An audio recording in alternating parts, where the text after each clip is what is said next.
Morning, everybody. David Shapiro here with a video. So today's video is about the cyberpunk dystopian future that we are heading towards, and then also how to avoid it. So, jump right into the show. Let's talk about cyberpunk. Let's characterize this genre. So the first thing that you need to know about cyberpunk is that the central theme, the central motif that was enshrined, I think, back in the late 80s, was high-tech, low-life. So everything about cyberpunk orbits around this concept. High-tech advancements, but everyone is living kind of a low-life, deteriorated social structures, socioeconomic divides, inequality, poverty, that sort of thing. So you see this repeated in everything from Blade Runner to Cyberpunk and a whole slew of movies. And also, if it seems like I'm going kind of quick in this video, it's because there's a lot of slides to cover, and we will go over these things several times. Another feature of Cyberpunk is that everything is for sale. Whether you want human life, experiences, remote emotions, sex, everything is absolutely for sale. This is explored in particular in Altered Carbon, where the ultra elite will do everything from buying and cloning their own bodies to purchasing experiences where they literally murder people for fun, that sort of thing. So everything is for sale in a cyberpunk universe. Another thing is that nothing is sacred in a cyberpunk universe. Traditional values have been replaced with corporate values. Everything has been commoditized and trivialized. So whatever you want to sell, it's for sale because, once again, nothing is sacred. This has to do with disillusionment and skepticism towards traditional power structures. Again, we see this quite extensively in Blade Runner, particularly Blade Runner 2049. And one of the kind of most dystopian things was that the central theme, or I guess one of the goals of the villain in 2049 was to get the replicants to be able to reproduce sexually, so therefore you could have unlimited slaves, which is, of course, an exaggeration of kind of the worker drone mentality that people have today. But again, the idea that nothing is sacred, including human reproduction, childbirth, motherhood, that sort of thing, is exemplified here in that paradigm of nothing is sacred. State of decay. So one of the most common visual elements is that everything seems rusted or disintegrating. And the reason for this is because the government is often depicted as corrupt, ineffective, or just absent. And so that means infrastructure is not being maintained. There is a loss of faith in the government's ability to do anything. And so this is shown repeatedly in games, movies, and books. Basically, you see urban decay, dirty streets, where everything is just kind of haphazardly stacked on top of each other. So that visual chaos is also part of the motif. And the reason is because it indicates that there's no central planning, that it's kind of a free-for-all, which is another example of the abdication of government responsibility. Unadulterated id. So in this case, I mean id in the Freudian sense of superego, ego, and id. And so if you're not familiar with the concept of id, it is the primal instincts and base desires that all humans have for pleasure, aggression, greed, those sorts of things, gluttony, basically the 7 deadly sins.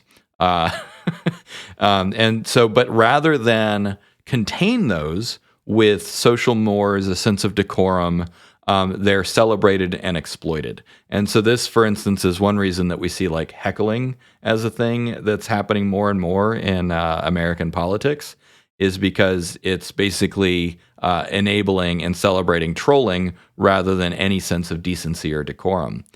And so the constraints of society's superego, the moral compass, or the dignity that we want to hold ourselves to, is no longer in place. And so instead we focus on immediate gratification, consequences be damned. This has to do with that ongoing commodification of desires. So basically, the algorithm manipulates what you want to see, which is why we have things today like thirst traps. So this is actually something that's actually happening. And again, it was predicted and described in plenty of works of fiction throughout the 80s, 90s, and 2000s.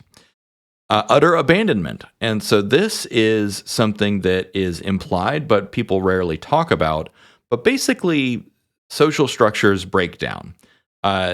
Community supports, government supports have been systematically either trashed or abandoned, which basically means that people need to adopt a disposition of rugged individualism or tight-knit group survival because nobody's going to look out for you. And this, again, has to do with the abdication of government responsibility. Hyper-competition prevails, which rewards cutthroat tactics and power-seeking behavior. That's another central theme in pretty much all cyberpunk genre media. And so basically, power-seeking is not just accepted, but it is rewarded and exploited. And this is also part of the fabric of society today, which we'll go over in just a moment.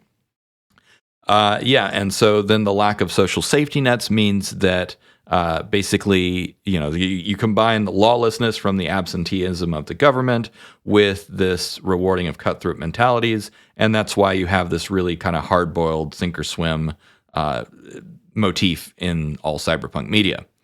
Authoritarian brutality. So when you basically get rid of, law enforcement as a public service, then it becomes a tool of the powerful elite or privatized corporations or both.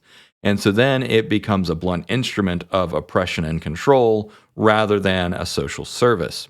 This is portrayed with the police forces of the cyberpunk world having a lack of accountability, for instance, often acting with impunity and acting a little bit gross. And this resonates with society today because often police are given the benefit of the doubt and are not really necessarily held to consequences. This is a reflection of growing inequality and the consolidation of power amongst the wealthy elite.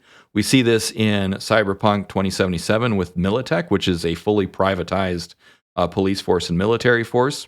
We also see this in Altered Carbon with the Praetorians, which are just this like super high-tech, highly trained paramilitary force that is used to crack down on pretty much like any dissent. And finally, corporate feudalism. So corporate feudalism is basically the consolidation of mega corporations, which gives them control of everything, all aspects of society, all goods and services, including politics and culture, which they use, mass media campaigns, PR campaigns, and controlling the narrative to basically shape the entirety of your experience. In these cases, in cyberpunk worlds, they basically act as sovereign entities, replacing governments. Again, one of the recurring themes is the abdication or absence of government. And so this is where corporate loyalty replaces national allegiance. And of course, we see this reflected in society today, where we have media that kind of pokes fun at the idea that like your company is your family, which is complete and utter BS. This is also a reflection of the unchecked power and growth of corporations, where profit motives overrule literally everything else. And corporations get to dictate reality through controlling media, through controlling advertising, and public perception through narratives. So again, we see this a lot in many, many forms of media. Okay, so a lot of this seems really real, doesn't it? There's a reason for that, so let's get into why. The primary reason that everything in cyberpunk seems a little too real is neoliberalism. And so I've mentioned neoliberalism a few times in past videos, and so we're going to go over it really quickly with a little bit new context. So we have these two to thank in the Western world for codifying and enshrining neoliberalism in the Western world. So Ronald Reagan and Margaret Thatcher were both elected around the same time, and both of them had fully drank the Kool-Aid of neoliberalism. Okay, so what is the Kool-Aid of neoliberalism? There are a bunch of principles of neoliberalism. And so you might hear this word like, oh, liberalism, therefore it's communism or socialism. No, it's literally the exact opposite. So neoliberalism is a really disgusting euphemism for what we have today. Now, that being said, GDP is going up, so like it has worked in that respect. But when we connect cyberpunk to neoliberalism, you'll see why it's really awful. So first, marketization. If something is outside the market, bring it into the market. Commoditize all goods and services. Again, everything is for sale. Privatization. Transfer public goods and services to private ownership in the name of efficiency. Again, pretty gross. You take that out to the logical conclusion, and that's why we see stuff like Militech and the Trauma Team in Cyberpunk 2077, where if you don't have money, you're out, you're excluded from the system. Deregulation, again, abdication of government responsibility. The government says, you know what, we're actually going to take our hands off the wheel and just trust the market to work it out on its own. Shrinking the government. So reducing government spending, reducing government intervention, and basically, again, continuing to take your hands off the wheel. Free trade. Remove trade barriers to foster movement of more goods and services. This is not necessarily intrinsically evil, but it does support offshoring, which means that, like, you know, that's why we have the Rust Belt, or part of the reason that we have the Rust Belt here in America. But also one of the dark sides of free trade is that free trade of what? Of human flesh, of, you know, trafficking, you know, minors and sex trafficking and all kinds of stuff. So it's like you can easily just kind of adapt that, say, like, you know, free trade at all costs to things that are maybe shouldn't be traded. Fiscal austerity. So again, reduce government spending to encourage privatization and lowering taxes for the rich, basically trickle-down economics.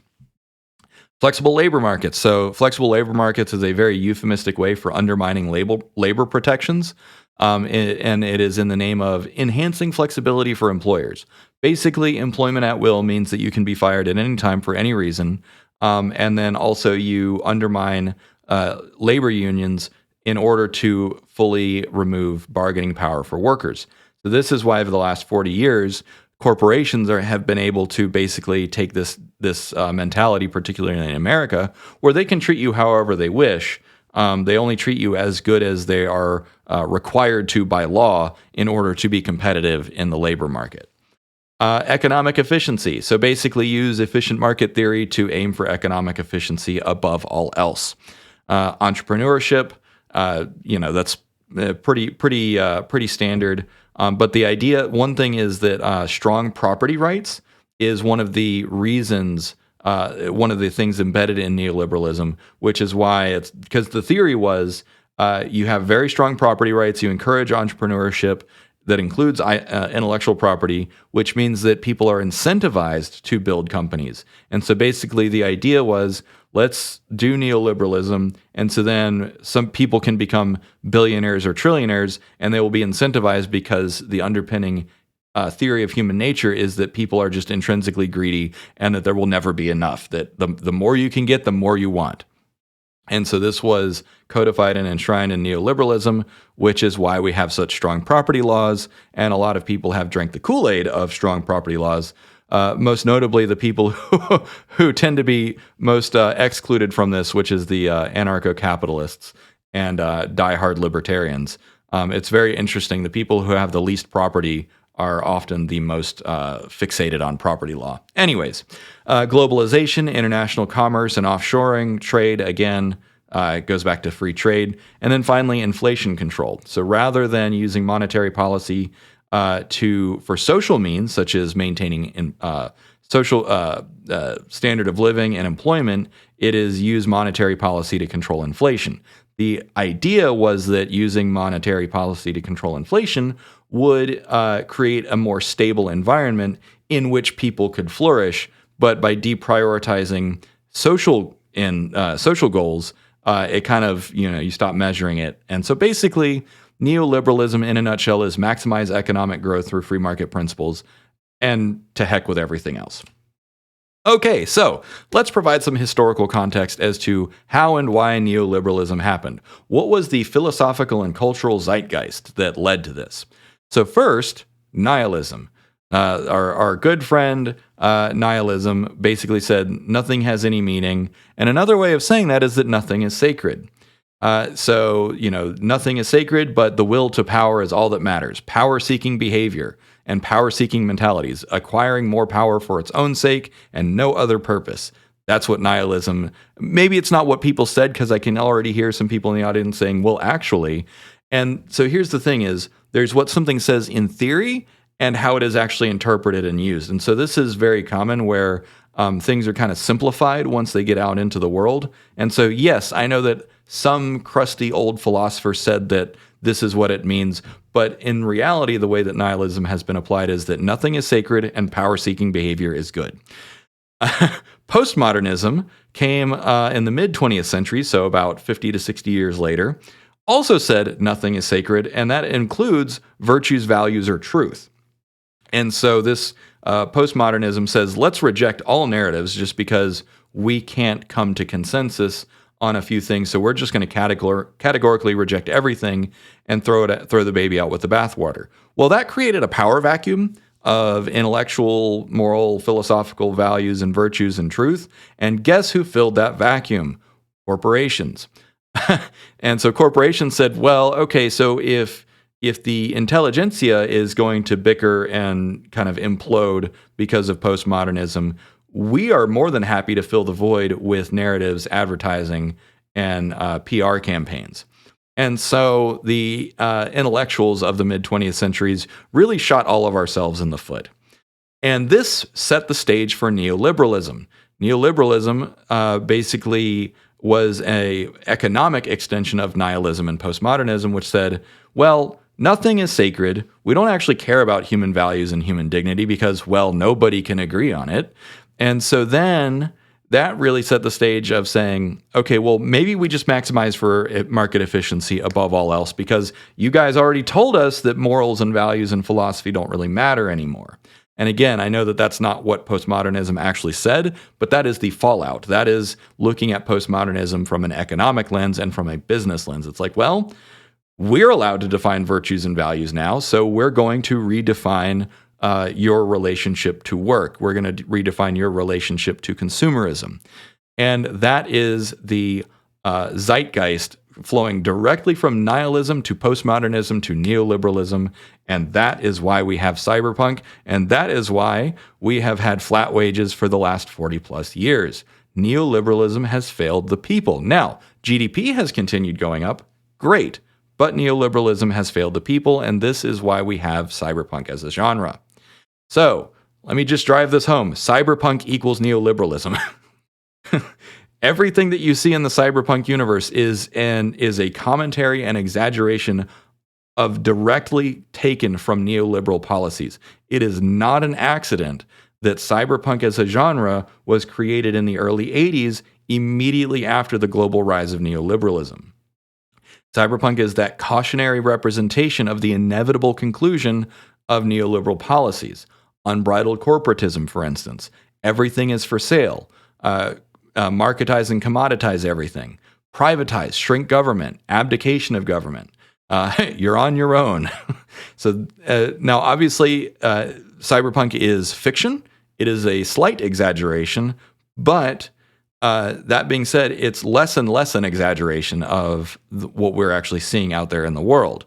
And so this is why these stories resonate so much right now. It is time for something new. So what do we replace it with? We need an entirely new framework, an entirely new doctrine, and an entirely new set of assumptions. But what do we replace it with? This is where I beat on the drum of post-labor economics. So post-labor economics is specifically an economic theory and policy and set of doctrines and principles meant to directly replace neoliberalism. So the primary mission of post-labor economics, if neoliberalism was to maximize market efficiency and market growth, or maximize economic growth through free market principles, the primary mission of post-labor economics is to decouple human welfare from economics, to fully separate our well-being from the economic engines of humanity. We want to disentangle monetary and fiscal policy from human dignity. because right now they're still married, where the idea was that your personal prosperity and dignity was directly tied to the economy, which was directly tied to your job. But with post-labor economics, that is not going to be the case anymore, and we are rapidly heading in that direction, and this is a set of principles and policies, a new paradigm that we will need in order to achieve this, and it will be necessary sooner rather than later. So, what are the principles of post-labor economics? We went over the principles of neoliberalism, so let's create an entirely new set of economic principles. Principle number one, accelerate automation. Let's replace human labor as quickly as possible. Get humans out of the workforce. Number two, disentangle progress. Remove human bottlenecks from scientific, medical, and economic progress. We want to use machines to go as quickly as possible. Number three, universal welfare. Guarantee basic goods and services. Enshrine human dignity as part of our economic doctrine. Number four, redistribute wealth. With getting humans out of the way, with turning the economy up to 11 and accelerating economic stuff, we'll also need to create new economic cycles and systems in order to capture some of that wealth and redistribute it to everyone. Democratize technology, such as using open source and public intellectual property, as well as public funding. Number six, strengthen democracy. Enhance institutions to fight corporate power. This is where we need to literally just reverse course from neoliberalism, where neoliberalism said, take your hands off the wheel, take your hands off the reins. We need to reverse course because that really hasn't worked out for us. We need to, number seven, drive down prices. Use AI to collapse prices as much as possible. Number eight, adopt holistic metrics. When we decouple the economy from human dignity, GDP is going to have even less of an impact on our individual lives, you and me. Localization, number nine, onshore vital resources, goods and services, and support and promote circular economies. And number 10, include the natural world. Price in the environment and add things like extraction tax. So now let's go into these principles in a little bit more depth. So for under accelerate automation, number one, obviously just embrace innovation. This is a big part of what I do professionally and with my YouTube channel, which is let's teach businesses how to use AI to automate as much as possible. Now this frees up human potential, the second part of this, to more creative and meaningful and productive pursuits, which is, okay, how do we go further faster? Or how do we pay attention to our own lives and develop more sense of well-being and meaning? This will boost the economy by accelerating growth and reducing labor costs, yada, yada, yada. You get the point. Encourage flexibility. So this, by deploying AI and building more and more AI tools, this will have broad spectrum effects on the economy. Disentangle progress. So part two is removing those bottlenecks. If we can reduce or remove our reliance on human labor, then that means the next limiting factor is going to be how fast and how smart and how much AI you have. Then that will allow us to focus on what we're better at, whether it's creativity or higher level tasks, at least until those tasks get replaced by AI. Unlocking potential and fostering inclusivity, sure, boilerplate ideas. But the idea is disentangling progress from human constraints. Universal welfare, this is basically guaranteeing some level of dignity where we say, okay, we did an experiment where we said that human dignity was no longer the responsibility of government, and we don't like that.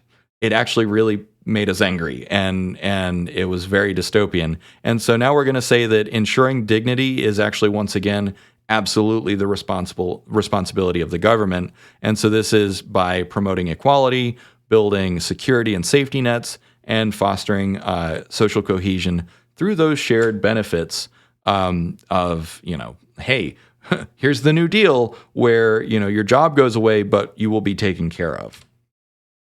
Redistribution of wealth. So this is basically going to be necessary for this final reason, which is just to offset deflation. This is one thing that a lot of you point out on my videos, which is that if we all lose our jobs, then we don't have any money and we can't patronize the companies that want our money anyways. So basically, we're going to need to have new economic cycles and new patterns of circulation of wealth in order to basically keep the economy running.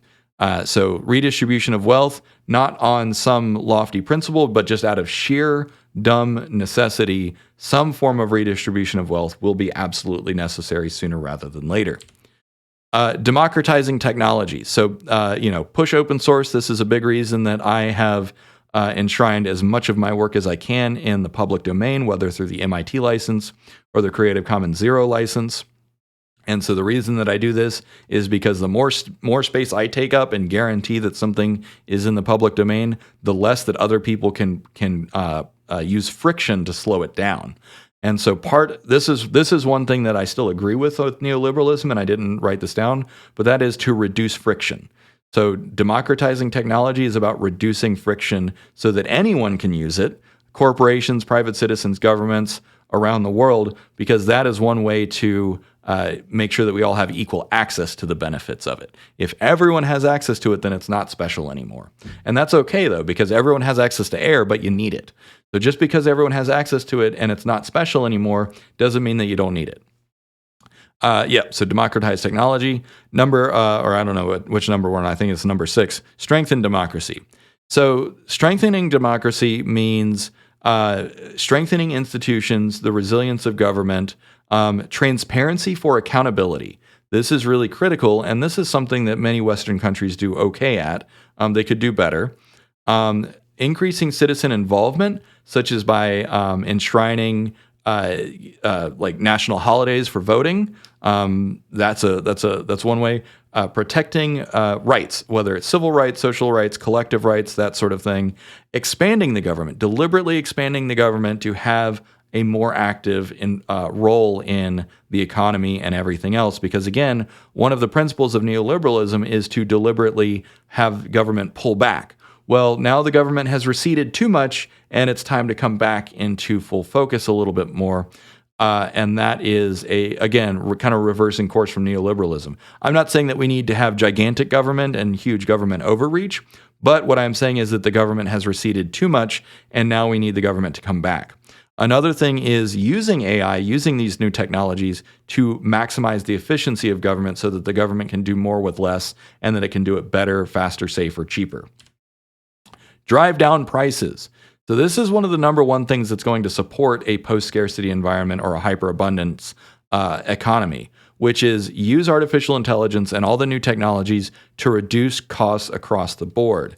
And now, one thing that I anticipate that's going to happen with this, though, is that we might drive down the price of some goods and services so much that they're not going to be sustainable as private industries. And so in those cases, I think what we'll probably need to do is subsidize those. So for instance, one thing that I predict is that within about 10 to 20 years, hospitals are going to start to just completely collapse, but we're still going to need them. And so then I suspect that hospitals will either become municipal services or highly subsidized services. We'll see how that plays out. And it'll probably vary a lot from region to region. There'll probably be some places where hospitals are just run by the county, for instance, in more rural places. But I can imagine in more urban places, hospitals will probably be more like subsidized private companies. We'll see how that plays out. Holistic metrics. So again, as I mentioned a moment ago, GDP is not going to be a good metric for personal well-being anymore, because literally the point of post-labor economics is to divorce human well-being from the economy. So GDP will still be there to measure the economy. And of course, the economists are still going to be like, okay, cool, growth is good. There's some debate about that because GDP growth is slowing down. So we might enter into a plateau or a degrowth phase just by virtue of the fact that GDP growth is slowing down and there doesn't seem to be anything we can do about it. We'll see if AI affects that.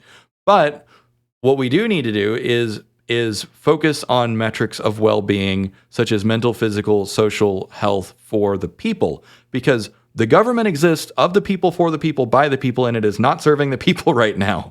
So we need more holistic metrics to measure the government. We the people need to have a government report card to determine whether or not the government is serving us and our needs and our wants. And so we need to take back power. And the way that you take back power is that you have better metrics and new metrics. So focusing on sustainability and balance as an example of those kinds of things. Localizing economies. So bringing resources, goods, and services back onshore, closer to the point of consumption. This just makes sense, and we're facing deglobalization right now, anyways. And so let's just enshrine this and say, yes, it's actually better if you depend on food, water, and other goods and services that are, let's say, within a 100-mile radius of you, because then you're not dependent upon whatever's going on the other side of the world. There's a lot of good reasons for this, not the least of which is national security and economic stability. This includes circular economies, which is basically like the next generation of recycling, where you have inputs and outputs that all kind of circulate in a local region, which is much more efficient. And so this is focusing on resiliency and reducing global interdependence, because one of the reasons that we promoted global interdependence was after World War II, the prevailing theory was that global interdependence would reduce war, because if you're economically dependent upon your neighbor, you're less likely to declare war on them. But as we're heading towards a multipolar world future, at least in the near term, where it's basically entire continents have consolidated, I don't think that global interdependence works. Economic interdependence across North America and across Europe and across Asia as those geographically constrained regions, I think that makes sense. I don't think it yet makes sense to have one global economy right now. And then including the natural world. We need to price in the environment. And we already see people experimenting with this with things like carbon tax. Because the idea is, okay, well, you're polluting, so we're going to tax that because, we need to offset. And one, you want to disincentivize pollution, but you also need to offset the harm that's being done and hypothetically use those carbon taxes to help the environment.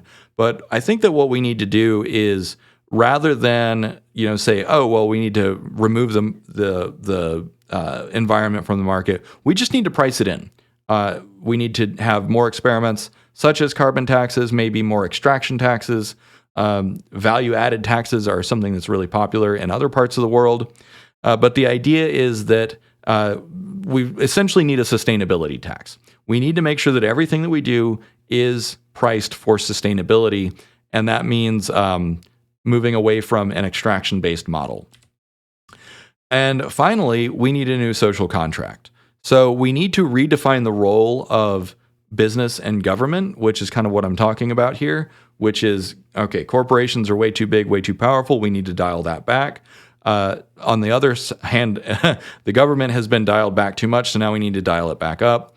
This also is pivoting from a purely growth-centric model to a human-centric model, focused on human needs and well-being.